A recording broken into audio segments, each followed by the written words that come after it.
সেজন্যই তো নাস্তিকরা, সংশয়বাদীরা, পরকালে অবিশ্বাসীরা শুধুই চায় আল্লাহর কোরআনের মতাদর্শ কিভাবে ঠেকানো যায়। কিন্তু আমি বহু আগেই ঘোষণা দিয়েছি তা সম্ভব হবে না। 14 কোটি মুসলমানের বাংলাদেশ, এদেশের মুসলমান আল্লাহর কোরআন নিয়ে বেঁচে আছে, কোরআন নিয়ে বেঁচে থাকতে চায়, আল্লাহর কোরআন বুকে ধারণ করে আল্লাহর সামনে দাঁড়াতে চায়। আমার দেশে কিছু নেতা, কিছু বুদ্ধিজীবী আছে যারা বাংলাদেশে পশ্চিমাদের গোলামি করে, যারা আমাদেরকে হুমকি দেয় বাংলাদেশের রাষ্ট্র ধর্ম ইসলাম থাকবে না। আমিও পাল্টা হুমকিতে বলেছি বাংলাদেশে তোমার জায়গা হবে না। লক্ষ লক্ষ মুসলমানের রক্তের বিনিময়ে দেশ স্বাধীন হয়েছে। যতদিন দেশের আকাশে সূর্য চন্দ্র উদয় হবে, পদ্মা মেঘনায় পানির প্রবাহ চলবে, ততদিন ইসলাম রাষ্ট্র ধর্ম ছিলুয়াতে থাকবে।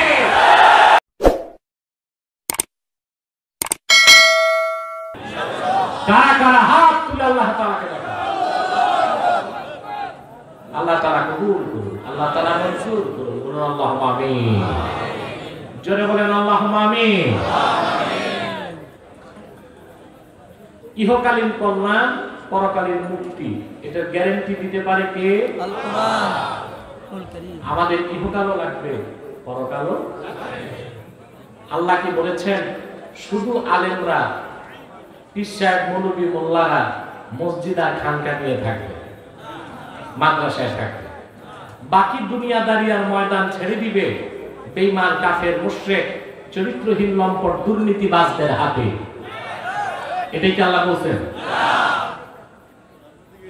আমার সমাজে যারা তথাকথিত সুশীল সমাজ, বুদ্ধিজীবী নামের বুদ্ধি প্রতিবন্ধী, আমি নাম দিয়েছি তাদের, বাংলাদেশ, তারা তো এটাই চায় আলেম ওলামা পীর মাশায়েখ থাকবে, মসজিদ মাদ্রাসা খানকা নিয়ে বাহিরের জগতে কি হয় তা তো আমরা দেখব না। আল্লাহ মুসলমানকে দায়িত্ব দিয়েছেন গোটা বিশ্ব মানবতার কল্যাণ করবে মুসলমান, ঠিক না? আল্লাহ পাক কোরআন কারীমে বলেছেন কুনতুম খায়রা উম্মাতিন উখরিজাত লিন-নাসি তা'মুরুনা বিল মা'রুফি ওয়া তানহাউনা 'আনিল মুনকার। উম্মতে মুহাম্মাদী, তোমরাই সর্বশ্রেষ্ঠ জাতি, তোমাদেরকে বের করা হয়েছে লিন-নাস, গোটা বিশ্ব মানবতার জন্য। বলেন সুবহানাল্লাহ। সৎ কাজে আদেশ করবে তোমরা, অসৎ কাজে বাধা দিবে। অথবা আমরা হচ্ছি শুধু মানব কল্যাণে না, বিশ্ব কল্যাণে, ঠিক কিনা? এই জন্য সফল ব্যক্তি সেই যে কল্যাণ পাবে দুনিয়ায়, মুক্তি পাবে আখিরাতে, আর তার দিতে পারে একমাত্র কোরআন শরীফ। আর কারো পক্ষে দেওয়া সম্ভব না, কোন তন্ত্র মন্ত্র মতবাদের পক্ষে দেওয়া সম্ভব না। আমাদের দুনিয়াও লাগবে, আখিরাতও লাগবে, ঠিক কিনা? কোরআন শরীফে খেয়াল করে দেখেন তো, সবচেয়ে প্রিয় দোয়াটা আল্লাহ কি শিখাইছেন? রব্বানা আতিনা ফিদ দুনিয়া হাসানাতাও ওয়া ফিল আখিরাতি হাসানাতাও ওয়া কিনা আযাবান নার। পারেন এই দোয়া? পড়েন আমার সাথে, রব্বানা আতিনা ফিদ দুনিয়া হাসানাতাও ওয়া ফিল আখিরাতি হাসানাতাও ওয়া কিনা আযাবান নার। আল্লাহ তাআলা আমাদের শিখিয়েছেন, আমরা দোয়ায় বলি, হে আমাদের রব, তুমি আমাদেরকে দুনিয়ার হাসানা দাও। আমি দুনিয়া চাইতে বলেছেন, কি দাও? দুনিয়ায় হাসানা দাও, আখিরাতে হাসানা দাও, জাহান্নাম থেকে বাঁচাও। মুফাসসির তাফসীর লিখেন, এই পৃথিবীতে যে মুসলমানকে আল্লাহ তাআলা একজন সতী সাধ্বী নারী আর একটি প্রশস্ত বাড়ি দান করছেন, সে দুনিয়ার 16 আনা হাসানা পেয়ে গেছে। একটা সতী সাধ্বী নারী আর একটি প্রশস্ত বাড়ি, দুটো জিনিস আল্লাহ তাআলা যাকে দান করেছেন সে দুনিয়ার কল্যাণ পেয়ে গেছে। আর আখিরাতের হাসানা হচ্ছে বিনা আযাবে ফার্স্ট চান্সে জান্নাত। কিন্তু আল্লাহ দুটোই বলেছেন, শুধু আখিরাতের কথা বলেন নাই, দুনিয়া এবং আনাস ইবনে মালিক রাদিয়াল্লাহু তাআলা আনহু, তিনি রাসূল করিম সাল্লাল্লাহু আলাইহি ওয়াসাল্লামের প্রিয় সাহাবীগণের একজন। রাসূল করিম সাল্লাল্লাহু আলাইহি ওয়াসাল্লাম যখন মক্কা মুকাররমা থেকে হিজরত করে মদিনাতুল মুনাওয়ারাতে এসেছিলেন, তখন ওনার বয়স ছিল মাত্র 10 বছর। এই আওয়াজ বন্ধ করুন, সম্পূর্ণ আওয়াজ বন্ধ করুন। আপনার কথা বুঝতে পারছেন? আনাস বিন মালিকের বয়স কত ছিল? তিনি বলেছেন, আমি রাসূলুল্লাহর খেদমতে এসেছি 10 বছর বয়সে। খাদিমতুন নবী সাল্লাল্লাহু আলাইহি ওয়াসাল্লাম 10 সানাওয়াত, রাসূলুল্লাহর খাদেম ছিলাম 10 বছর। সুবহানাল্লাহ বলবেন না? আনাস বিন মালিক বলেন, 10 বছর বয়সের সময় আমার মা আমাকে রাসূলুল্লাহ নূরের কদমের সামনে রেখে দিলেন আর বললেন, ইয়া রাসূলুল্লাহ খুআইদি মুকানাস, আপনার সবচেয়ে ছোট খাদেম আনাস, খাদেমের তাসগীর হচ্ছে খুআইদি। আমি আমার সন্তানটাকে আপনার কদমে ওয়াকফ করে দিলাম, আমার আর দরকার নাই, শুধুমাত্র আমার সন্তান আপনার খেদমত করে যাবে। হযরত আনাসের মা বললেন, ইয়া রাসূলুল্লাহ, ইয়া হাবিবাল্লাহ, আমি মা, আমার মনটা চায় আমার চোখের সামনে আমার সন্তানটারে আপনি একটু দোয়া করে দেন। হাদিস সাক্ষী, আল্লাহর হাবিব আনাস বিন মালিকের মাথায় হাত রেখে দোয়া করলেন, আল্লাহুম্মা বারিক ফি মালিহি ওয়া আওলাদিহি ওয়া আতিল উমরাহ ওয়াগফির যামবা। আল্লাহ, তুমি আনাসের মালে বরকত দিয়ে দাও, তার সন্তানে বরকত দাও, তার জীবনের সব গুনাহ মাফ করে দাও, আর তার হায়াতকে লম্বা করে দাও। আল্লাহ হাবিব সাল্লাল্লাহু আলাইহি ওয়াসাল্লাম দোয়া করলেন কয়টি? 4টি। দেখেন, আল্লাহ তুমি তার মালে বরকত দাও, তার আওলাদে বরকত দাও, তার হায়াত লম্বা করে দাও, তার জীবনের গুনাহ মাফ করে দাও। আপনি চিন্তা করে দেখেন, 4টা দোয়া, 3টাই তো দুনিয়ার জন্য, একটা আখিরাতের জন্য। তাহলে মুসলমানের দুনিয়া দরকার আছে না? না, হতে হবে কোরআন সুন্নাহর নীতিতে, ঠিক কিনা বলেন? তাহলে আমাদের ইহকালীন কল্যাণ এবং পরকালীন মুক্তি দুটোই আমরা চাই কিনা বলেন? সেই ইহকালীন কল্যাণ পরকালীন মুক্তির জন্য আল্লাহ পাক সূরা তাওবার 119 নম্বর আয়াতের মধ্যে একটি ফর্মুলা দিয়েছেন। আল্লাহ পাক বলেন, ইয়া আইয়ুহাল্লাযীনা আমানু তাকুল্লাহা ওয়া কুনু মা'আস সাদিকিন। দুটো কাজ দিয়েছেন। কয়টি কাজ? ঘুমাচ্ছেন? কে কে ঘুমান? হাত উঠান।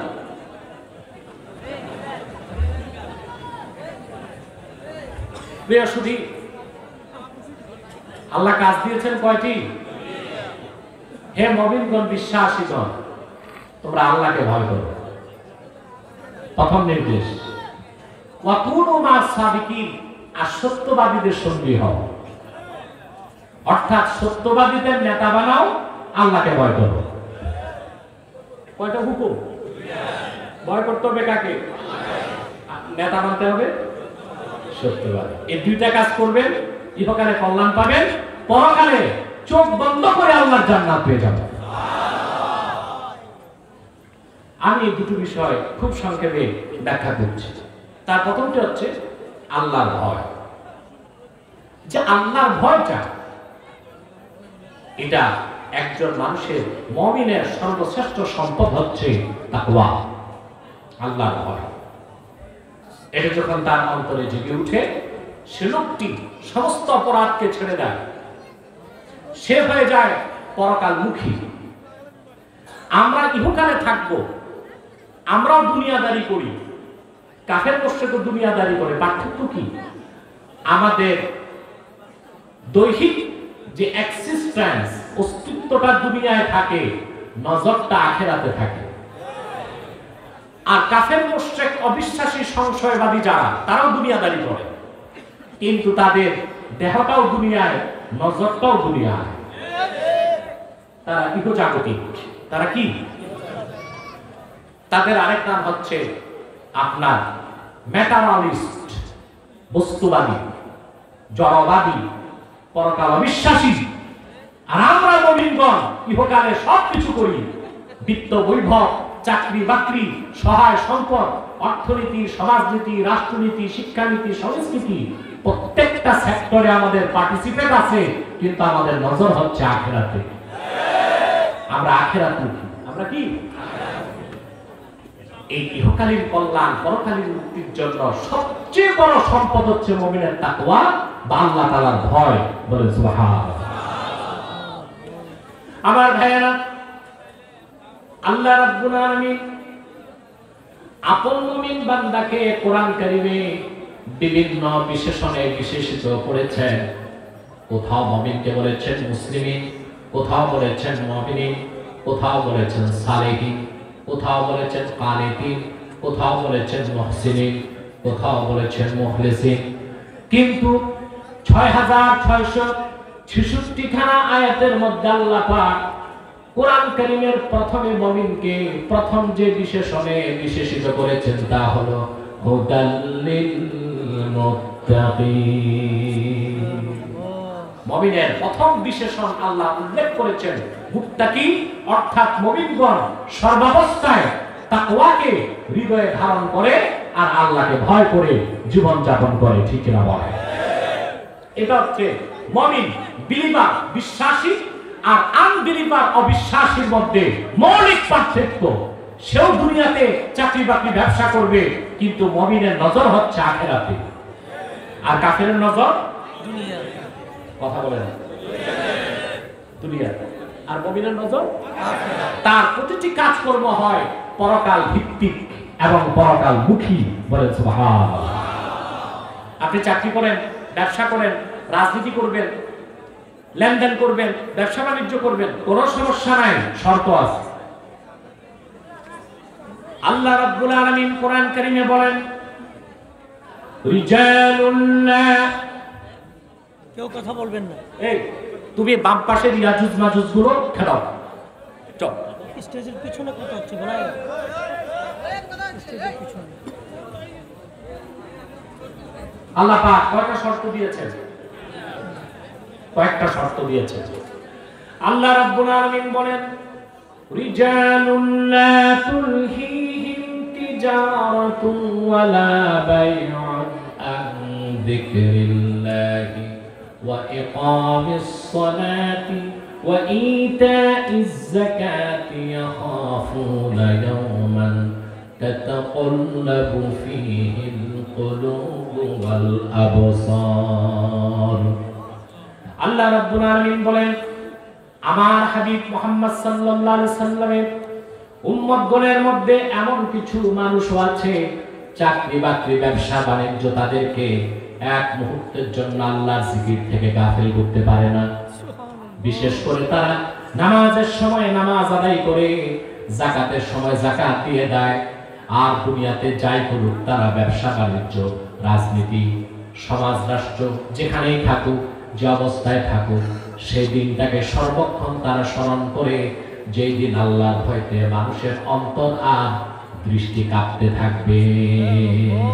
সেদিনটার নাম কি? মেয়েলি কণ্ঠে না, পুরুষের কণ্ঠে জবাব চাই। সেদিনটার নাম কি? শর্ত পূরণ, আপনি দুনিয়াতে সম্পদ কামাই করতে পারবেন, সমস্যা নেই। যত সম্পদ কামাই করবেন, 1 কোটি টাকা কামাই করছেন, 2.5 লাখ টাকা দিয়ে দেন, হিসাব শেষ। হিসাব, আপনি মন্ত্রী, আপনি এমপি, আপনি প্রেসিডেন্ট, সংসদ চলছে, জোহরের সময় আযান হয়েছে, সংসদ মুলতবি দিয়ে নামাজ আদায় যান। এই রাজনীতি আপনাকে জাহান্নামে নিবে না। নিবে? টাকা কত কামাই করছে? রাসূল করিম সাল্লাল্লাহু আলাইহি ওয়াসাল্লামের সাহাবীগণের মধ্যে অনেক ধনী ছিলেন। সাদ ইবনে আবি ওয়াক্কাস রাদিয়াল্লাহু তাআলা। আসমাউর রিজাল এসেছে, ওনার যে বিল্ডিং ছিল কসরুম মিনাল ইয়াকুত, সারাটা বিল্ডিং ইয়াকুত পাথর দিয়ে তৈরি ছিল। সুবহান, ইয়াকুত পাথর দেখছেন জীবনে? ইয়াকুত পাথর। হযরত সাদ বিন আবি ওয়াক্কাস রাদিয়াল্লাহু তাআলা গোটা বিল্ডিংটাই ছিল ইয়াকুত পাথরের। ১৫০০ বছর পরে তার মূল্য যদি নির্ধারণ করা হয়, কয়েক মিলিয়ন নয় বিলিয়ন ডলার টাকার দাম হবে। কিন্তু ওনারা শর্ত পূরণ করতেন, লেনদেন, ব্যবসা বাণিজ্য, উঠা বসা, চলা বলা, কথাবার্তা, ওনাদের রাজনীতি, সংস্কৃতি, অর্থ ব্যবস্থা, ব্যবসা সব হতো কোরআন মোতাবেক, সুন্নাহ মোতাবেক। নামাজের সময় নামাজ, যাকাতের সময় যাকাত, আর সমস্ত কর্মকাণ্ড হতো আখিরাতমুখী। কি হতো? আর আমাদের তো হচ্ছে দুনিয়ামুখী। এই জন্য আমরা একটু টাকা কামাই করলে আঙ্গুল ফুলে কলা গাছ হইতেই নামাজ বাদ দেয়, তারপরে যাকাত বাদ দেয়, তারপর চুরি চামারি, সুদ ঘুষ, চাঁদাবাজি, দুর্নীতির মাধ্যমে গরিবের রক্ত দোকান করে খায়। তার মূল কারণ হচ্ছে আখিরাতে বিশ্বাস না, আখিরাতে বিশ্বাস না। তাহলে এই স্লোগান দিচ্ছে কি সাবে না গাছে?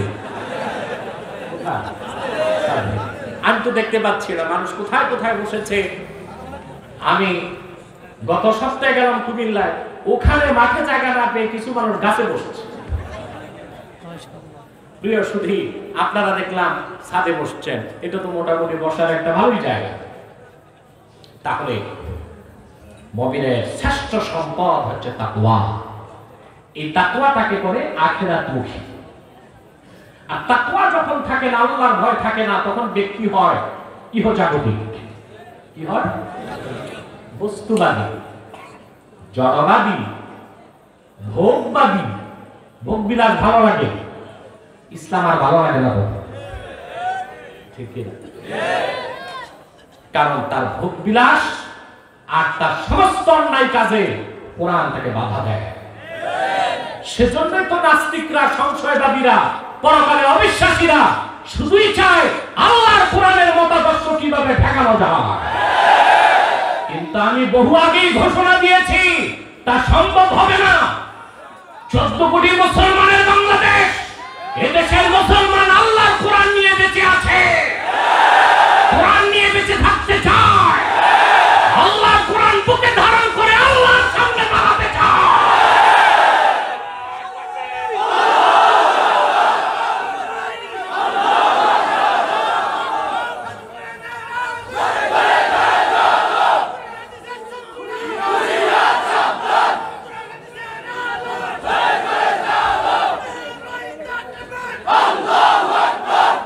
প্রিয় ভাই বন্ধুগণ, অতএব তাকওয়া, আল্লাহর ভয়, এটা অন্তরে আসতে হবে। এই তাকওয়া যার ভিতরে আসে তাকে বলা হয় মুত্তাকি। কি বলা হয়? এটা ছাড়া পরকালে নাজাতের বা মুক্তির কোনো ব্যবস্থা, জোরে বলেন, ব্যবস্থা হতে পারে। আল্লাহ রাব্বুল আলামিন সূরা আনআমের 32 নম্বর আয়াতে এসে কথাটা মনে করিয়ে দিয়েছেন মানব জাতিকে।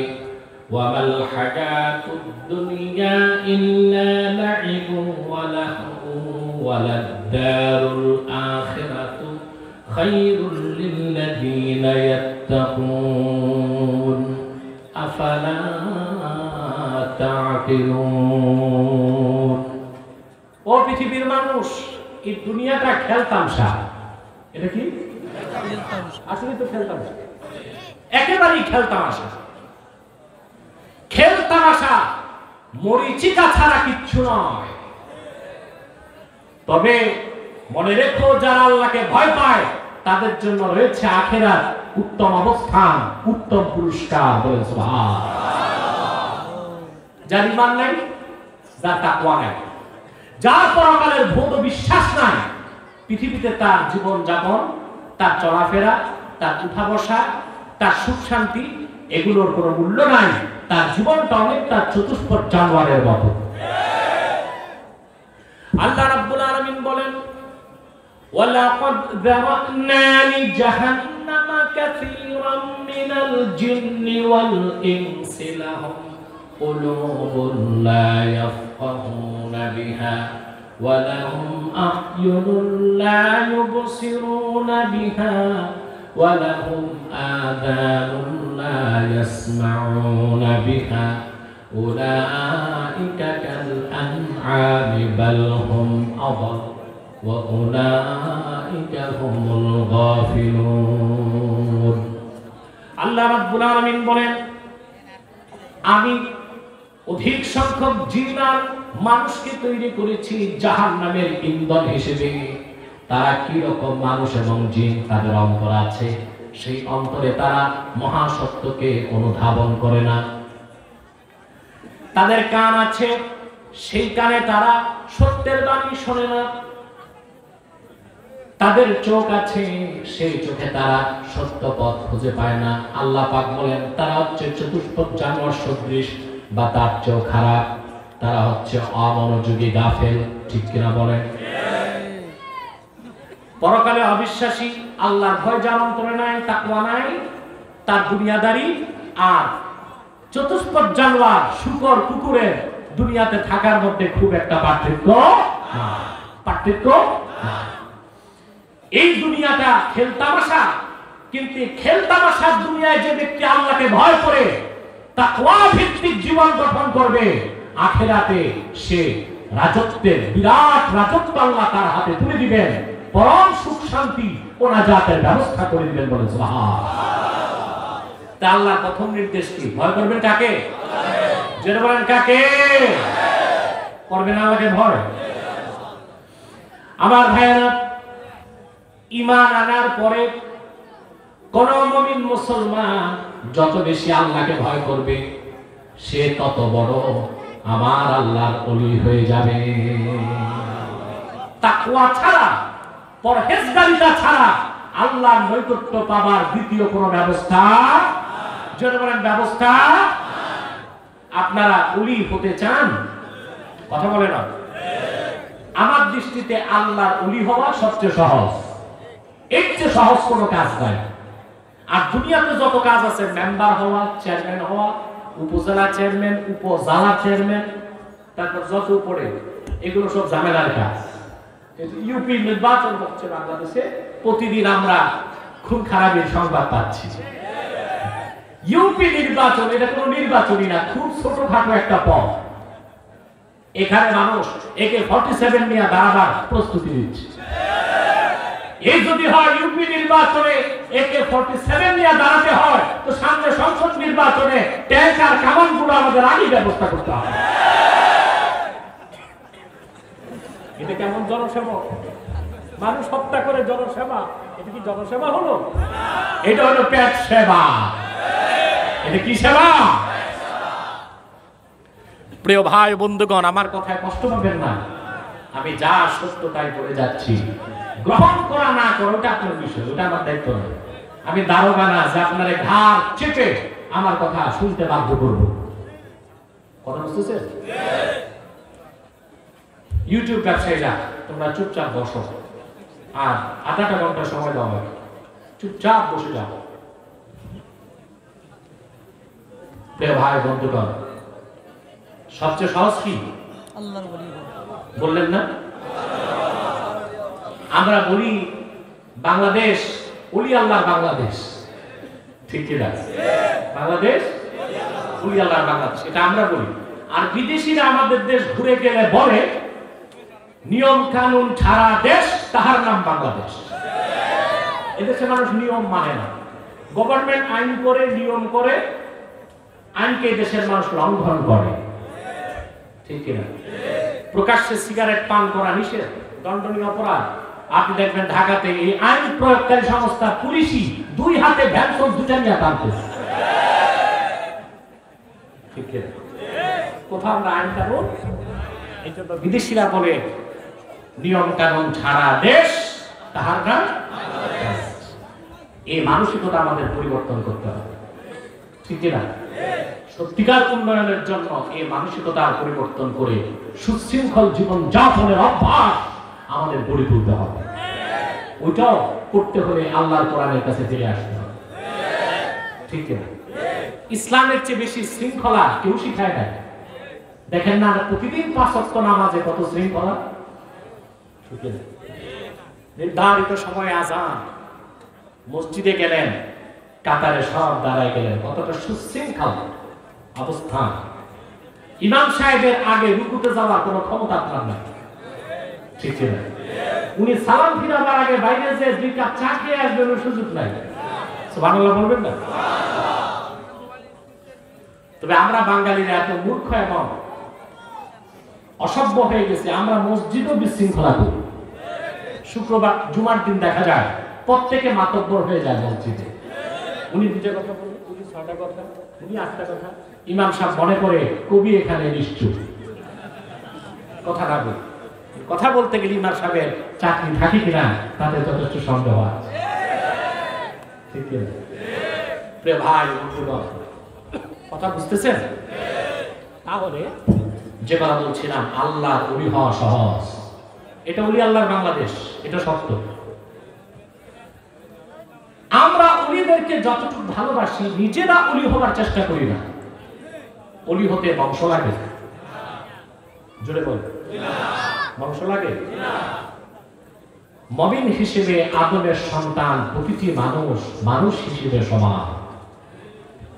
আজকে কমিউনিস্টরা মানুষকে ধোঁকা দেয়, শ্রেণী বৈষম্যের অবসান চায়, বলে না ওরা?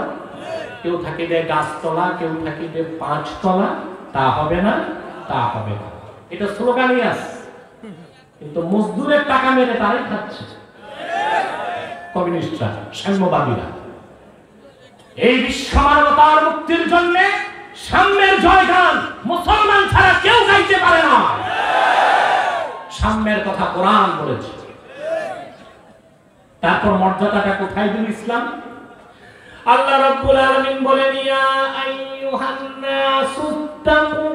আল্লাহ রাব্বুল আলামিন বলেন, ইয়া আইয়ুহান নাসু, ইয়া আইয়ুহাল্লাযীনা আমানুত্তাকুল্লাহা ওয়া কুনু মা'আস সাদিকিন।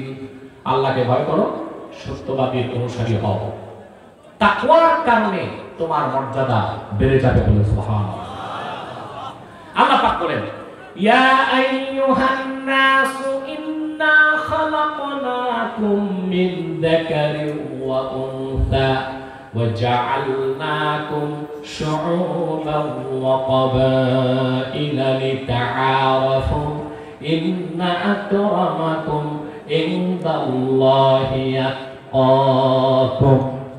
আল্লাহ পাক বলেন, হে মানব জাতি, ইন্না খালাকনাকুম মিন যাকারিন ওয়া উনসা, তোমাদের সমস্ত মানুষকে আমি সৃষ্টি করেছি একজন মানব থেকে আর একজন মানবী থেকে, একজন পুরুষ থেকে আর একজন মহিলা থেকে। পুরুষটার নাম কি জোরে বলেন? আদম আলাইহিস সালাম।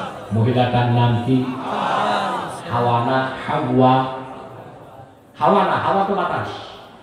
হাওয়া সুমিয়াত হাওয়া হাওয়া লিআন্নাহা খুলিকাত মিনাল হাইয়। জীবিত আদম থেকে তার স্ত্রীকে আল্লাহ তৈরি করছেন। জীবিতকে আরবিতে বলে হাইয়ুন, এই হাইয়ুন থেকে তার নাম হয়ে গেছে হাওয়া। বলেন সুবহানাল্লাহ। কোরআন শরীফে আরেক জায়গায় আল্লাহ তাআলা এটা বলেছেন, ইয়া আইয়ুহাল্লাযীনা আমানু।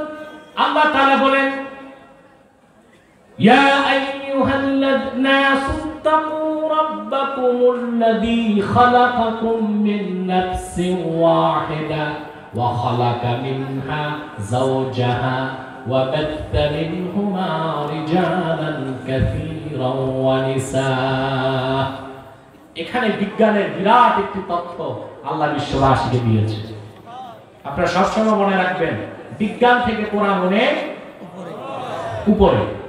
বিজ্ঞান দিয়ে আমার বিজ্ঞান ভিত্তিক আলোচনাগুলো আব্বাসী টিভি লিমিটেডে দেখবেন। আপনারা তো জানেন আমার সাথে এই পর্যন্ত অনেক নাস্তিক বাহাস করেছে, প্রত্যেকটা ডিবেটে তারা শোচনীয় পরাজিত হয়েছে, কারণ আমি হচ্ছি কোরআনপন্থী, তারা হচ্ছে বিজ্ঞানপন্থী। আল্লাহর কোরআনের খাদেমের কাছে বিজ্ঞানের গোলামরা পরাজিত হবেই, এটাই তো সত্য কথা। আমি তাদের বিজ্ঞান দিয়েই তাদেরকে আটকেছি আল্লাহর রহমতে। এই যে দেখেন আল্লাহ বিজ্ঞানের কত বড় তথ্যটা দিলেন। আপনারা জানেন আধুনিক বিজ্ঞান এখন ক্লোনিংয়ের কথা বলে। ক্লোনিং কি বলে? ক্লোনিং হচ্ছে আপনার মানুষ যে সৃষ্টি হয়, তৈরি হয়, এটা একটা নিয়ম হচ্ছে যৌন প্রজনন, আরেকটা হচ্ছে অযৌন প্রজনন। স্বামী স্ত্রী একত্রিত হলে বাচ্চা আসে, এটা যৌন প্রজনন। আর ক্লোনিং হচ্ছে একজন পুরুষের দেহকোষ, এর ভিতরে যে ক্রোমোজোম থাকে, বুঝলেন? ক্রোমোজোমের ভিতরে যে ডিএনএ থাকে, ডিএনএ ডিঅক্সিরাইবোনিউক্লিক অ্যাসিড, এই ডিএনএটা নিয়ে অন্য কোষের সাথে সংযুক্ত করে যখন সন্তান উৎপাদন করার চেষ্টা তারা করছে, ব্যর্থ হয়েছে, এটাকে বলে ক্লোনিং। কি বলে? ওরা আজকে ক্লোনের কথা বলতেছে, সফল হয় নাই। আল্লাহ তো হাওয়াকে তৈরি করছেন ক্লোনিং এর মাধ্যমে। আদম থেকে হাওয়া, যৌন প্রজননে বা অযৌন প্রজননে। সুবহানাল্লাহ। আজকে বিজ্ঞান ক্লোনিং এর কথা বলে। ক্লোনিং এর কনসেপ্ট কোরআন শরীফে 1000 বছর আগে এসেছে। আল্লাহ বলেছেন আমি আদম থেকেই হাওয়াকে তৈরি করছি, আর সেটা ছিল অযৌন প্রজননের মাধ্যমে। আদমের দেহকোষ থেকে আল্লাহ হাওয়াকে তৈরি করছে। এখন তারা চেষ্টা করছে সেই ক্লোনিং এর মাধ্যমে ডিএনএ ডিঅক্সিরাইবোনিউক্লিক অ্যাসিড এটা দিয়ে আরেকটা ওই আপনার পুরুষের, বুঝলেন, স্পার্ম এবং ওভাম, আপনার পুরুষের শুক্রাণু এবং মহিলার ডিম্বাণু। তো পুরুষের শুক্রাণু থেকে দেহকোষ, দেহকোষ থেকে ক্রোমোজোম, ক্রোমোজোম থেকে ডিএনএ নিয়ে আরেকটা মহিলা আপনার ওভাম ডিম্বাণু কোষ নিয়ে তারপর সেখানে নিষিদ্ধকরণের মাধ্যমে মানুষ তৈরি করা যায় কিনা। তোমরা এখন থিওরিতে আসো, আল্লাহ 1000 বছর আগে তা বলে দিয়েছে, ঠিক কিনা? তাহলে সব মানুষকে আল্লাহ মুমিনকে মর্যাদা দিয়েছেন, সব মানুষকে আল্লাহ মুমিনকে মুমিন হিসেবে সমান মর্যাদা দিয়েছেন। এই মুমিনের মধ্যে মর্যাদা পাবে সেই আল্লাহকে যে ভয় করবে বেশি। বলুন সুবহানাল্লাহ। সেটা তাকওয়া। সেটা কি? জোরে বলেন, সেটা কি? তাকওয়া। আমার ভাইরা, ওলি হওয়ার জন্য বংশ লাগে না? লাগে? আল্লাহ পাক সূরা ইউনূসে বলেন আলা ইন্না আউলিয়া আল্লাহি লা খাউফুন আলাইহিম ওয়া লা হুম ইয়াহজানুন। সাবধান জেনে রেখো, নিশ্চয়ই যারা আল্লাহর ওলি তাদের কোনো ভয় নাই, তাদের কোনো চিন্তা নাই। তারা কারা? আল্লাহ বলেন আল্লাযীনা আমানু ওয়া কানু ইয়াত্তাকুন। যারা ঈমান এনেছে আর আল্লাহকে ভয় করেছে, তারা প্রত্যেকেই আল্লাহর ওলি হয়ে গেছে। আল্লাহর ওলি হতে চান? জোরে বলতে হবে। ঈমান তো আছে, আছে। এখন লাগবে কি? ময়দান থেকে আওয়াজ চাই, কি লাগবে? তাকওয়া। ওই তাকওয়াটা কোথায় থাকে? আমরা কিন্তু তাকওয়া বুঝি না, মুত্তাকি চিনি না। আমরা মনে করি লম্বা দাড়ি, লম্বা টুপি, লম্বা জুব্বা, বড় পাগড়ি, উনি বড় দরবেশ, বড় মুত্তাকি নাকি? দাড়ি, টুপি, জুব্বা, কুর্তা লাগবে, তবে এটা লেবাসুত তাকওয়া, এটা তাকওয়ার ইউনিফর্ম, তাকওয়ার পোশাক। মূল তাকওয়াটা কোথায় দেখান?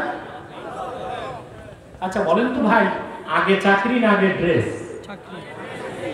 র্যাপিড অ্যাকশন ব্যাটালিয়ন র্যাবে চাকরি নাই, র্যাবের পোশাক পরে হাঁটতেছেন বাজারে, পুলিশ ধরলে 14 বছর জেল, কারণ আপনি ভণ্ড, আপনার র্যাবের চাকরি নাই, র্যাবের পোশাক পরছেন।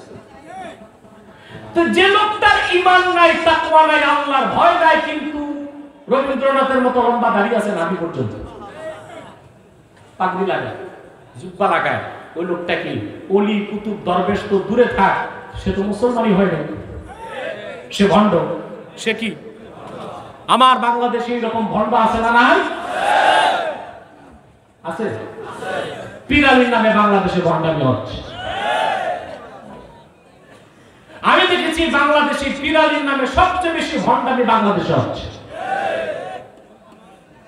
পীর সাহেবের কাছে গেলে দেখবেন কিচ্ছু নাই, ঈমান নাই, তাকওয়া নাই, সুন্নতের কোনো চর্চা নাই।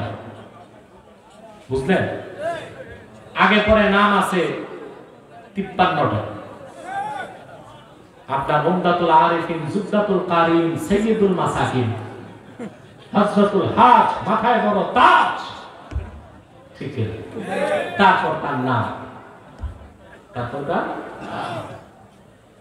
দরবার সাজিয়ে বসে আছে। শরীয়তের কোনো পাবন্দি নাই, নামাজ নাই, সুন্নতের চর্চা নাই, সেখানে আছে নাচানাচি, লাফালাফি, ঠিক কিনা? জিকিরের নামে ভণ্ডামি, জিকিরের নামে এসব পীর, তাতে সমস্যা নাই, সন্দেহ নাই। পীর ও দুই প্রকার, এক প্রকার রাহমানি পীর, আরেক প্রকার শয়তানি পীর। এটা কোন পীর? জোরে বলেন। এসব থেকে দূরে থাকবেন, পারবেন তো ইনশাআল্লাহ? কেন বললাম? গত 15 দিন আগে দেখলাম এইসব পীর সাহেবরা হিন্দু ব্রাহ্মণদের সাথে একটা প্রোগ্রাম করতেছে, একই সাথে ব্রাহ্মণদের সাথে প্রোগ্রাম করছে। হ্যাঁ, বাংলাদেশে যারা হিন্দু আছে, বৌদ্ধ আছে, খ্রিস্টান আছে, তাদের নিরাপত্তা দেবার দায়িত্ব আমাদের। তারা নিজেরাও যদি বিদেশি কোন ইন্টেলিজেন্ট ব্রাঞ্চের কাছে মাথা বিক্রি করে বাংলাদেশকে অশান্ত করতে চায়, সেটা দেশের মুসলমান ছাড় দিবে না। কুমিল্লার ঘটনার পরে প্রথম সংবাদ সম্মেলনে আমি গভর্নমেন্টকে সতর্ক করেছি, আল্লাহর কালামের সাথে যারা বেয়াদবি করেছে তাদের সর্বোচ্চ শাস্তি মৃত্যুদণ্ড চাই। পাশাপাশি এই ঘটনায় আমাদের প্রতিবেশী কোন শত্রুর হাত আছে কিনা তাও খতিয়ে দেখতে হবে। আমি যা বললাম তার প্রায় 1 মাস পর সরকার খুঁজে পেল ঘটনা তো তাই, ঠিক কিনা? আমরা গভর্নমেন্টের অকল্যাণ চাই না, কল্যাণ চাই। কোরআন হাদিস থেকে আমরা কথা বললে কখনো তাদের পক্ষে যায়, কখনো তাদের বিপক্ষেও যেতে পারে, ঠিক কিনা? সেটা ধৈর্যের সাথে শুনতে হবে যেন তারা সংশোধন হতে পারে, কল্যাণের পথে এগিয়ে যেতে পারে, ঠিক কিনা? তাহলে তাকওয়া চান, আল্লাহর ভয় অন্তরে রাখবেন, সর্বাবস্থায় আল্লাহ তাআলাকে ভয় করবেন, পারবেন ইনশাআল্লাহ?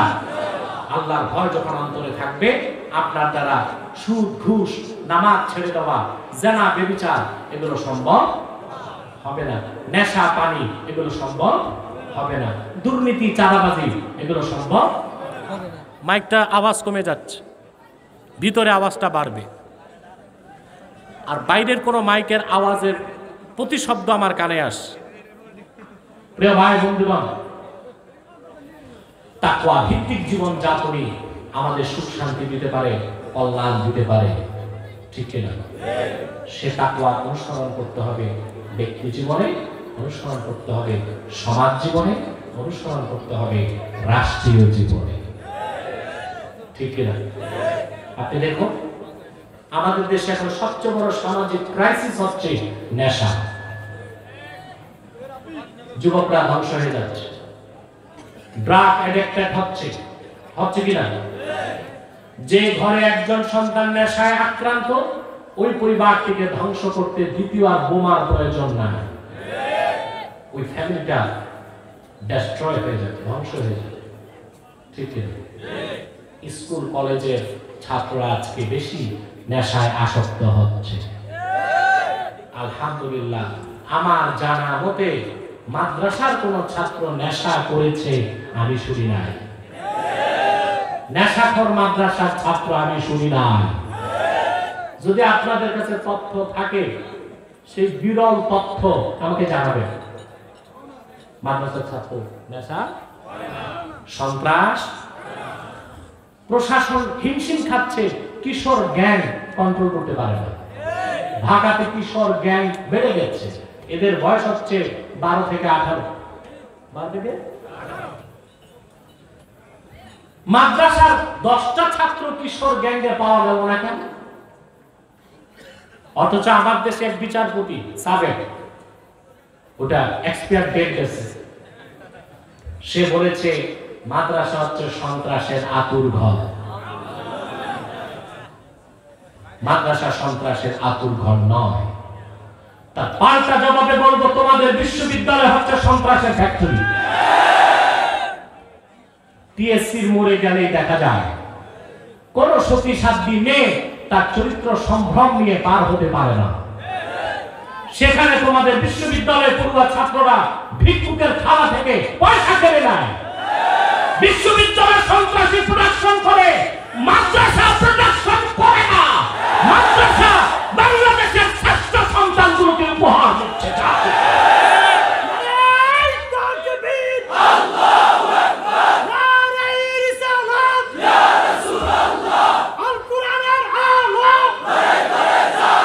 সেজন্য বলি আমার ভাইরা, শুধুমাত্র আইন দিয়ে, প্রশাসন দিয়ে, পুলিশ দিয়ে আপনি সুন্দর সমাজ আশা করতে পারেন না। একটি সন্ত্রাস মুক্ত, সহিংসতা মুক্ত, নেশা মুক্ত একটি সুন্দর বাংলাদেশ যদি চান, প্রতিটি যুবককে তাকওয়ার শিক্ষায় দীক্ষিত করতে হবে, তাকওয়াবান বানাতে হবে, পরকালমুখী করতে হবে। পরকালমুখী কি দুনিয়া বাদ দেওয়া? এটার ব্যাখ্যা তো শুরুতেই দিলাম। প্রত্যেক যুবককে আপনি শিক্ষার মাধ্যমে তার অন্তরে আল্লাহর ভয়টা জাগায় দেয়। সে তখন কিশোর গ্যাংয়ে যোগ দিবে না, নেশা পানি ধরবে না, সন্ত্রাস করবে না। বিসিএস ক্যাডার, কমিশন হোক নন কমিশন হোক, চাকরি পাইয়া ফাইল ঠেকায়া ঘুষ খাবে না। কাকে ভয় করবে? জোরে বলেন কাকে? আল্লাহর ভয়তে মানুষকে চরিত্রবান বানায়, আলোকিত জীবন উপহার দেয়। আল্লাহর ভয়টাই মানুষকে পরকালমুখী করে, আল্লাহর ভয়টাই মানুষকে ইহকালীন কল্যাণ দেয়, পরকালে মুক্তি দিতে পারে। এটা বিশ্বাস আছে আপনাদের? আল্লাহর কোরআনে আল্লাহ বলেছেন, এর চেয়ে মহাসত্য কোনো কথা না। অতএব তাকওয়া ভিত্তিক জীবন যাপন আমাদেরকে করতে হবে। শুধু ওয়াজের মাধ্যমে, ওয়াজ নসিহত করে মানুষকে ভালো করবেন এই আশা করা যায় না। লক্ষ লক্ষ যুবক ডেসপারেট হয়ে যাচ্ছে নাস্তিকদের খপ্পরে পড়ে, নেশা পানি ধরে। এই যুবকগুলো জীবন থেকে, তাদের স্বাভাবিক জীবন থেকে বিচ্যুত হয়ে ডেসপারেট হয়ে যাচ্ছে, ধ্বংস হয়ে যাচ্ছে। তাদেরকে যদি সৎ পথে আনতে হয়, দুর্নীতি মুক্ত সমাজ কায়েম করতে হয়, স্বচ্ছ পরিচ্ছন্ন পরিবেশ তৈরি করতে হয়, তাহলে প্রাইমারি থেকে বিশ্ববিদ্যালয় পর্যন্ত প্রতিটা স্তরে কোরআন কারীমের শিক্ষাকে বাধ্যতামূলক করতে হবে। শুধু মাদ্রাসায় কেন, পৃথিবীর কোথাও এত মুখী শিক্ষা নেই, বাংলাদেশে যত মুখী। এখানে কওমি আছে, আলিয়া আছে, বিশ্ববিদ্যালয় আছে, কারিগরি আছে, আছে না? চাই রকম শিক্ষা চলতেছে না। শিক্ষা হবে একমুখী, যে শিক্ষার মূল হবে কোরআন এবং সুন্নাহ। সাথে থাকবে বিজ্ঞান, দর্শন, ইতিহাস, geography, physics, chemistry, zoology, cosmology, botany, theology সব থাকবে। কোরআন সুন্নাহ বেসিক শিক্ষা যদি হয়, তাহলে আমার দেশ কি পাবে? পাবে বড় একজন ডাক্তার, দিনে করে ডাক্তারি, রাতে তাহাজ্জুদ নামাজ পড়ে। এমন আমলা কামলা কর্মকর্তা পাবে, যিনি ফাইলে কলমে ঘুষ খাওয়ার আগে আল্লাহর ভয়তে তার শরীরে কম্পন সৃষ্টি হয়ে যাবে। আমরা কি দিতে পারছি তার জাতিকে? জোরে বলেন দিতে পেরেছি? কি দিতে পেরেছি?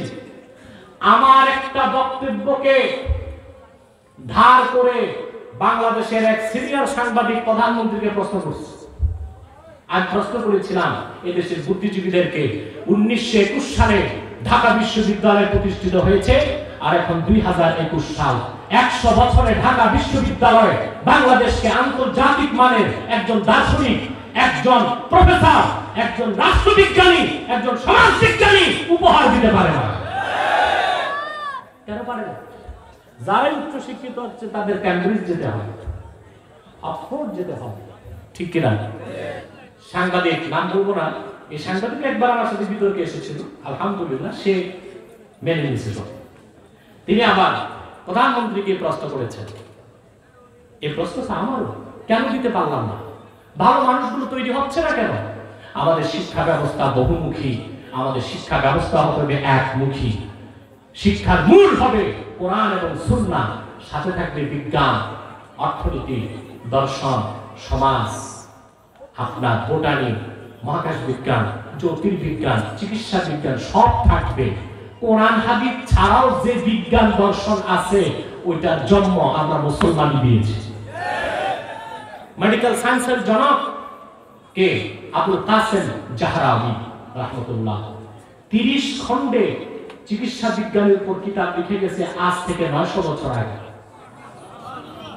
প্রফেসর হিট্রি তার ইতিহাস বইতে বলেছে মেডিকেল সায়েন্সের জনক হচ্ছে আবুল কাসেম জাহরাউই, কিন্তু ইংরেজরা তার নাম পরিবর্তন করেছে, আবাকিস নাম দিয়েছে, পরিবর্তন করেছে।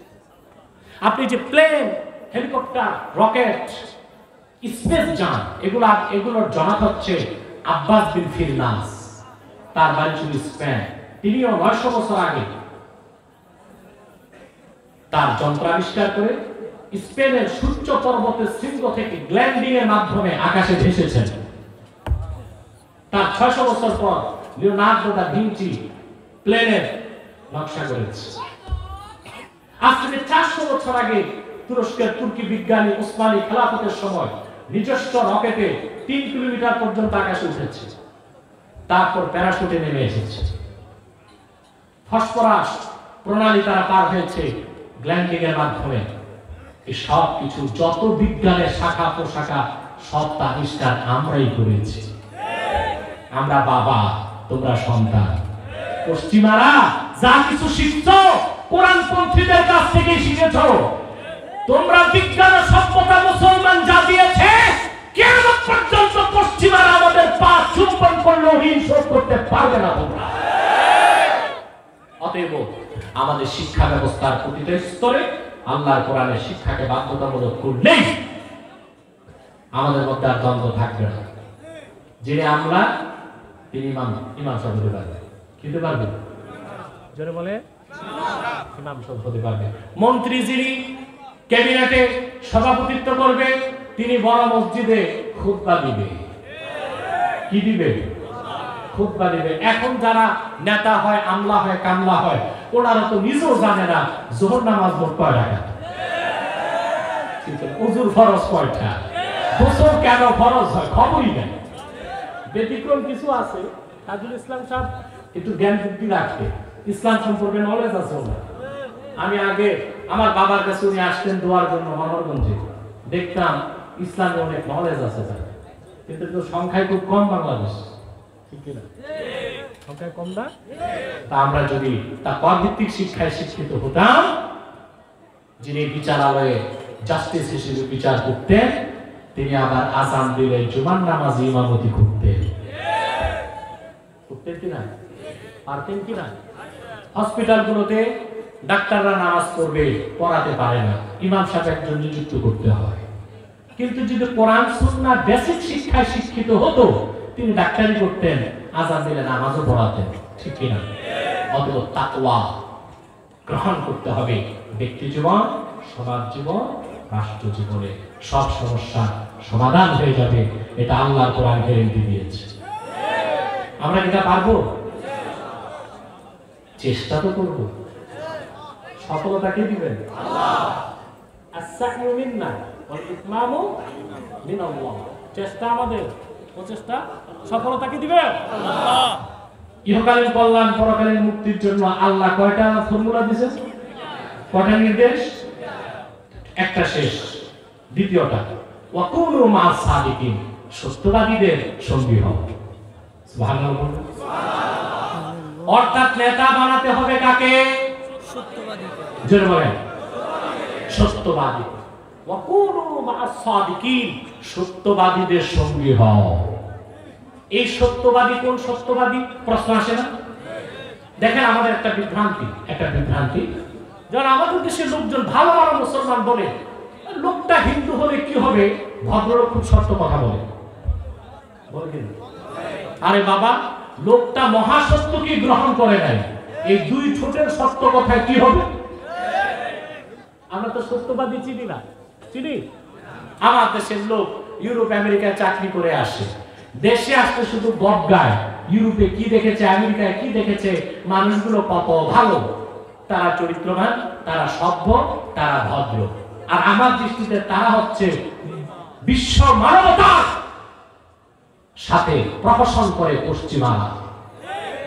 তারা নিজ দেশে মানুষের সাথে ভালো ব্যবহার করে, কিন্তু তারা বিগত 100 বছরে প্রথম বিশ্বযুদ্ধের পর থেকে আজ পর্যন্ত পশ্চিমা দুনিয়া যেভাবে মুসলমানদের সম্পদ লুণ্ঠন করেছে, আফগানে, লিবিয়াতে, বাগদাদে, সিরিয়াতে, এই দুনিয়ার সবচেয়ে বড় সন্ত্রাসী অসভ্য জাতি হচ্ছে পশ্চিমা দুনিয়ার মানুষ।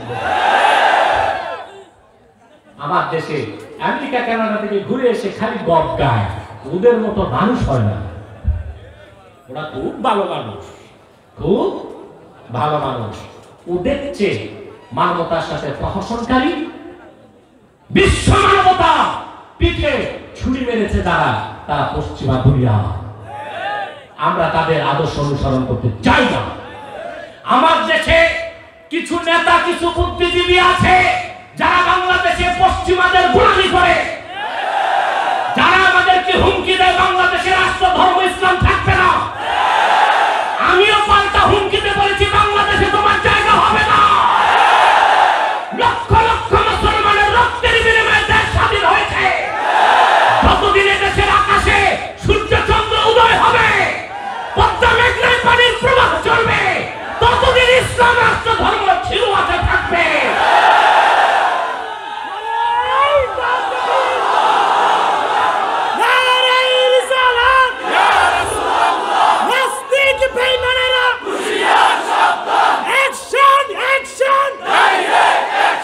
আমার ভাইরা, আমি স্বাগত জানাই গভর্নমেন্টকে। সেই বিচ্ছিন্ন চিন্তার অধিকারী, ওটা ফুলমন্ত্রী না, প্যারামন্ত্রী, তার বক্তব্যকে সরকার 2 পয়সা দাম দেবে, তারপর দেশ ছেড়ে পালাইছে, পরিবেশ শান্ত হওয়ার পর ফিরে এসেছে। আমার সেই বক্তব্যকে সারা ভারতে ইন্ডিয়া টিভি প্রচার করল, স্যাটেলাইট চ্যানেল ইন্ডিয়া টিভি প্রচার করলো কি, যে আমার নির্দেশে এই দেশে হিন্দুদেরকে মারা হচ্ছে। বক্তব্য একটা, আর নিচে হিন্দিতে অন্য, মানে তাদের মন মতো ডেস্ক নিউজ তৈরি করে বলল, আর একজন সাংবাদিক ভোকাল দিল। সেই বক্তব্য আনন্দবাজার পত্রিকায় তারা ছাপলো, ছবি সহ। নিউ ইয়র্কের গার্ডিয়ান পত্রিকা আমার ছবি সহ সেটা দিল, যে আমি হচ্ছে বাংলাদেশে সকল সন্ত্রাস এবং মৌলবাদীদের নেতা। প্রিয় সুধী, তাই বলে কি আমরা ভয় পাবো? সত্য তো বলতেই হবে, কাউকে না কাউকে তো সত্যের স্লোগান দিতেই হবে। ভয় পাবার কিছু নাই। সত্যিকার মুমিনকে আল্লাহ তাআলাই হেফাজত করবেন। আর আমাদের বক্তব্যের উদ্দেশ্য এই নয় যে কোনো দলকে বিপদে ফেলে দেওয়া, কোনো দলের সুবিধা করে দেওয়া, এটা আমাদের কাজ নয়। আমাদের ব্যক্তিগতভাবে আমার দর্শন হচ্ছে কোরআন সুন্নাহ থেকে কথা বলবো সকলের কল্যাণে। হতে পারে কখনো তা কারো বিপক্ষে যাবে, হতে পারে কখনো তা কারো পক্ষে যেতে পারে। কথা বুঝতে পেরেছেন? যে ব্যক্তির নীতি হবে কোরআন সুন্নাহ মোতাবেক, তার পক্ষে আমার বক্তব্য চলে যাবে, আর যার বক্তব্য হবে কোরআন সুন্নাহর বিপক্ষে, আমার বক্তব্য তার বিপক্ষে চলে যাবে। এটা আমার দর্শন, এটা আমার মানহাজ, এটার উপর আমি আলহামদুলিল্লাহ চলছি। আমার মিশন ও ভিশনকে এগিয়ে নেবার জন্য এই নীতিতেই আমি অগ্রসর হচ্ছি আলহামদুলিল্লাহ। তাহলে সত্যবাদীকে সত্যবাদীর সঙ্গী হতে হবে। সত্যবাদীদের সঙ্গী হও, এই নির্দেশটা। এখন প্রশ্ন, আল্লাহর কাছে আমরা প্রশ্ন করি, আল্লাহ সত্যবাদী কারা? ঠিক না? কারণ আমাদের দেশে দেখবেন প্রত্যেকেই বলতেছে আমি হক, প্রত্যেক কৃষ্ণ বলবে আমি, আর সব সব কি বাতিল। যেমন লামাযহাবীরা বলতেছে একমাত্র হকের উপর আহলে হাদিস আছে, আর বাকিরা সব কি বেদাতের উপর আছে। আহলে হাদিসরা নিজেই জানে না তারাই সবচেয়ে বড় বেদাতের ঠিকাদারি নিছে। কুল্লু হিজবিন বিমা লাদাইহিম ফারিহুন, প্রত্যেকই তার কাছে যেটা আছে ওটা নিয়ে আনন্দ করতেছে। আমি হকের উপর আছি। কিসের উপর আছি? হকের উপর আছি। মাওলানা সিদ্দিক সাহেবকে বসার একটা চেয়ার দিতে পারো নাই তোমরা? আর অল্প সময়, কষ্ট হচ্ছে। আমি বিষয়টা শেষ করছি। এখন প্রত্যেকেই তো বলতেছে আমি হক, আমি কি। দেখবেন যে কিশাব আসবে তার খলিফা মাইক নিয়া 6 ঘন্টা ওয়াজের একটাই বিষয়, হক দরবার। কি দরবার? এই কথা নাই তো। প্রত্যেক স্টেজে দেখবেন পীর সাহেব আসার আগে যত খলিফা আসে বক্তা, সবার বক্তব্য একটা, ঘুরে ফিরে হক আছে আমার পীর, হক আছে আমার দরবার। তারপরে কালেকশনটা 8-10 বার হয়। কালেকশনই কালেকশন চলতে থাকে। কে সত্যবাদী, কে হক, কাদের অনুসরণ করবেন আল্লাহ বলে দিয়েছেন সূরা হুজুরাতে। সত্যবাদী কারা? আল্লাহ রাব্বুল আলামিন বলেন ইন্নামাল মুমিনুনা আল্লাযীনা আমানু বিল্লাহি ওয়া রাসূলিহি থুম্মা লাম ইয়ারতাবু ওয়া জাহাদু বিআমওয়ালিহিম ওয়া আনফুসিহিম ফি সাবিলিল্লাহি উলাইকা হুমুস সাদিকুন। সূরা তাওবা 119 নম্বর আয়াতে আল্লাহ তাআলা বলেছেন সত্যবাদীদের সঙ্গী হও। সত্যবাদী কারা সে ব্যাখ্যা আল্লাহ সূরা হুজুরাতে দিলেন। নিশ্চয় পরিপূর্ণ মুমিন তারা যারা ঈমান এনেছে আল্লাহর উপর, ঈমান এনেছে মুহাম্মদ সাল্লাল্লাহু আলাইহি ওয়াসাল্লামের উপর। সুম্মা লাম ইয়ারতাবু, অতঃপর ঈমানের কোন বিষয়ে সন্দেহ রাখলো না, ঈমানটা পরিপূর্ণ হয়ে গেল। ওয়া জাহাদু বিআমওয়ালিহিম ওয়া আনফুসিহিম ফি সাবিলিল্লাহি উলাইকা হুমুস সাদিকুন। তারপর জানমাল নিয়ে আল্লাহর দ্বীন কায়েমের জন্য আল্লাহর পথে জিহাদ করে তারাই সত্যবাদী, তারাই সাদিকুন, তাদের অনুসারী হয়ে যায়। সত্যবাদী কারা পেয়েছে? প্রথম লাগবে ঈমান। প্রথম কি? ঈমান। 2 নাম্বার ঈমান হতে হবে সন্দেহ মুক্ত, পরিপূর্ণ ঈমান। 3 নাম্বার ওই ব্যক্তি তার জানমালকে উৎসর্গ করবে আল্লাহর দ্বীন কায়েমের জন্য, প্রতিষ্ঠার জন্য। এই 3 শর্ত যার মধ্যে আছে আল্লাহ বলেছেন সে সাদিকুন, সে সত্যবাদী। আল্লাহ বলেছেন কুনু মা সাদিকিন, সত্যবাদীদের সঙ্গী হয়ে যাও। আমার ভাইরা, বাংলাদেশে আলেম সমাজ এখন নিরাশ হয়ে গেছে। কত আর মার খাবো, কত আর নির্যাতন হবে। আত্মসমালোচনা করুন। কেন মার খান, কেন নির্যাতন হয়, কেন নিপীড়ন হয়? আপনার ভুল ভ্রান্তিগুলো সংশোধন করার জন্য আল্লাহর কোরআনকে খুলে ধরুন। আল্লাহর পক্ষ থেকে বিজয় আসার জন্য যে ধরনের ঈমান দরকার, যে শর্ত পূরণ করা দরকার, তা তো আমরা করতে পারি না। সেই শর্ত কি? আল্লাহ রাব্বুল আলামিন বলেছেন, আল্লাহ পাক বলেন ওয়া মান ইয়াতাওয়াল্লাল্লাহা ওয়া রাসূলাহু ওয়াল্লাযীনা আমানু ফাইন্না হিজবাল্লাহি হুমুল গালিবুন। যারা আল্লাহকে মালিক হিসেবে মানবে, কাকে? জোরে বলেন কাকে?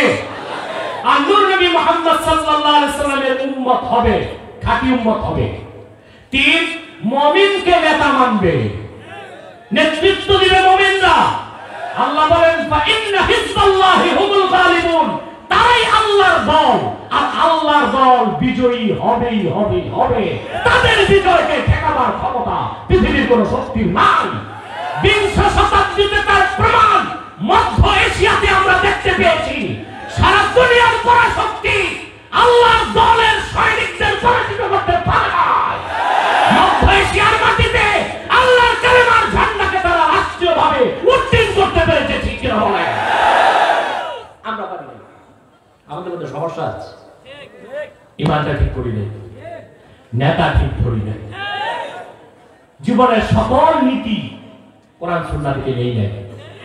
আমরা অনেকে অভিভাবক বানিয়েছি পশ্চিমাদেরকে। ঠিক কিনা? পশ্চিমারা আমাদেরকে ট্রাম্প কার্ড বানিয়েছে, মন মতো খেলে আমাদেরকে নিয়ে, ঠিক কিনা বলেন? এই সুযোগ আর পশ্চিমাদের দেওয়া যাবে না। জাতি ঐক্যবদ্ধ হতে হবে, কোরআন সুন্নাহর নীতিতে ফিরে আসতে হবে, সাদিকিন সত্যবাদীদেরকে নেতৃত্ব দিতে হবে। দুনিয়ার কোন অপশক্তি তোমার বিজয়কে থামায় রাখতে পারবে না, পারবে না, পারবে না। পারবেন ইনশাআল্লাহ। এবার একটা উদাহরণ দিয়ে শেষ করি। একটা বাস চট্টগ্রাম যাবে কুমিল্লা থেকে, খুব দামি বাস। বাস কি দামি বাস? এটা কিছু এখন কমফোর্টেবল বাস চলে আপনাদের ঢাকা চিটাগাং রোডে, চলে না? তারা দাবি করে বিমানের আরাম পাওয়া যায়, ডায়লগ দেয় তারা সড়ক পথে বিমানের ছোঁয়া। অবশ্য আমি দেখেছি যে বাসের দরজা জানালা নাই, লক্কর চক্কর, এটার পিছনে একটা আছে সড়ক পথে বিমানের ছোঁয়া। লিখতে কি ঠিক কিনা? 40 জন যাত্রী, সামনে 10 জন দেশের সেরা পৃষ্ঠা, তারপর 10 জন শেখুল হাদিস, তারপর 10 জন মুহাদ্দিস, তারপর 10 জন সেরা বক্তা। বাসে যত 40 জন যাত্রী সব আউলিয়া কেরাম। ড্রাইভার যিনি বসছেন উনি ড্রাগ অ্যাডিক্টেড, নেশাখোর। বাস নিরাপদে কুমিল্লা থেকে চট্টগ্রাম যাবে? কথা বলে না, আরেক ট্রাকের সাথে সংঘর্ষ হবে। কথা বলে হবে? যাত্রী সব আউলিয়া কেরাম, ড্রাইভার নেশাখোর। এটা চট্টগ্রাম যাওয়ার আগে আরেকটা ট্রাকের সাথে সংঘর্ষ হবে এবং 40 জন যাত্রী প্রত্যেকেই কেউ নিহত হবে, কেউ আহত হবে। বাংলাদেশে 3.5 লক্ষ মসজিদ আছে, হাজার হাজার মাদ্রাসা, লক্ষ লক্ষ আলেম ওলামা, সব ঠিক আছে, কিন্তু ড্রাইভিং এ যারা, তারা কোরআন হাদিস বিশ্বাস করে না, ওরা পশ্চিমাদের গোলামি করে। এটি আমাদের ব্যর্থতার মূল। আল্লাহ পাক যেন আমাদেরকে কোরআন সুন্নাহর পথে ফিরে আসার তৌফিক দেন। যেন বলেন আল্লাহুম্মা আমিন। আরেকটা কথা বলে দিই, সামাজিকভাবে আপনারা আল্লাহ তাআলার এই নির্দেশটা মানবেন, কারণ কোরআনের নির্দেশ পালন করতে হয় 3 ক্ষেত্রে: ব্যক্তি জীবন, সমাজ জীবন, রাষ্ট্র জীবন। আমি সমাজ ও রাষ্ট্রীয় জীবনের যে কথা বললাম, ব্যক্তি জীবনের কথা বলছি, সমাজ জীবনের কথাটা বলে দেই। আপনারা সব সময় সত্যবাদীদেরকে প্রমোট করবেন, পারবেন না ইনশাআল্লাহ? ইউপি নির্বাচন হচ্ছে, এমপি ইলেকশন হচ্ছে, উপজেলা নির্বাচন হচ্ছে, দেখবেন মন্দের ভালোকে, যে নামাজ পড়ে তাকে ভোট দেবার চেষ্টা করবেন, যে নামাজ পড়ে না তাকে বাদ দেবার চেষ্টা করবেন, যে হক হালালিতে চলে তাকে সমর্থন দিবেন, যে ব্যক্তি সুদ ঘুষ চাঁদাবাজি করে তাকে বাদ দিবেন, যে ব্যক্তি কোরআন সুন্নাহ আলেম ওলামাকে ভালোবাসে তাকে পৃষ্ঠপোষকতা করবেন, আর যে কোরআন সুন্নাহ আলেম ওলামা বিরোধী তাকে ম্যান্ডেট দিবেন না। এই ক্ষেত্র কুনুমা সাদিকিন সত্যবাদীদের সঙ্গী হবার আমল করতে হবে। পারবেন? সাদাকাল্লাহুল আযীম।